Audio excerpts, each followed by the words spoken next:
ബീഹാറിലെ മഹാവിജയത്തിന് പിന്നാലെ കസേര കളി തുടങ്ങിയോ? എന്തുകൊണ്ടാണ് JDU അവരുടെ പോസ്റ്റ് ഡിലീറ്റ് ചെയ്തത്? മഹാസഖ്യം തോറ്റത് എന്തുകൊണ്ടാണ്?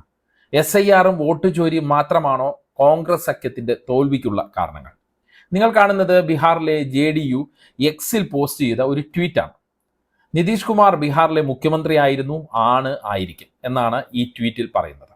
എന്നാൽ മണിക്കൂറിനുള്ളിൽ ഈ ട്വീറ്റ് നീക്കം ചെയ്തു. എന്താണ് അതിൻ്റെ അർത്ഥം എന്ന് തിരയുകയാണ് ബീഹാർ രാഷ്ട്രീയം വളരെ സൂക്ഷ്മമായി വിലയിരുത്തുന്നവർ. ഈ പോസ്റ്ററിലൂടെ JDU വ്യക്തമാക്കിയത് ഇനി കൂട്ടുകെട്ടിന്റെ കാര്യമല്ല, നേതാവിന്റെ കാര്യമാണ് സംസാരിക്കേണ്ടത് എന്നാണ്. JDUയുടെ പോസ്റ്റിന് മുമ്പ് BJPയുടെ ഒരു പോസ്റ്റ് വന്നിരുന്നു. പ്രധാനമന്ത്രി മോദിയും മുഖ്യമന്ത്രി നിതീഷ് കുമാറും പരസ്പരം കൈകോർത്ത് പിടിച്ചു നിന്ന് ജനങ്ങളെ അഭിവാദ്യം ചെയ്യുന്ന ചിത്രമായിരുന്നു ആ പോസ്റ്റിൽ ഉണ്ടായിരുന്നത്. ഒപ്പം മോദി നിതീഷ് കൂട്ടുകെട്ട് ഹിറ്റായി, ബീഹാറിന്റെ വികസനം വീണ്ടും ആവർത്തിച്ചു എന്ന വാചകങ്ങളും ഈ പോസ്റ്റിൽ ഉണ്ടായിരുന്നു.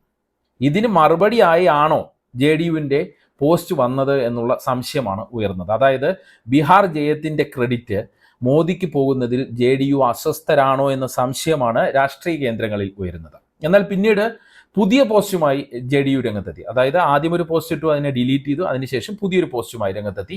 അതിൽ പറയുന്നത് ബീഹാറിലെ സ്ത്രീകളുടെ വിശ്വാസം വിജയിച്ചു, NDA വിജയിച്ചു, ബീഹാർ വിജയിച്ചു എന്നാണ്. അതായത് ആദ്യം നിതീഷ് കുമാറിനെ കുറിച്ച് മാത്രം സംസാരിച്ച JDU ഇപ്പോൾ സംസാരിക്കുന്നത് NDA കുറിച്ചാണ്.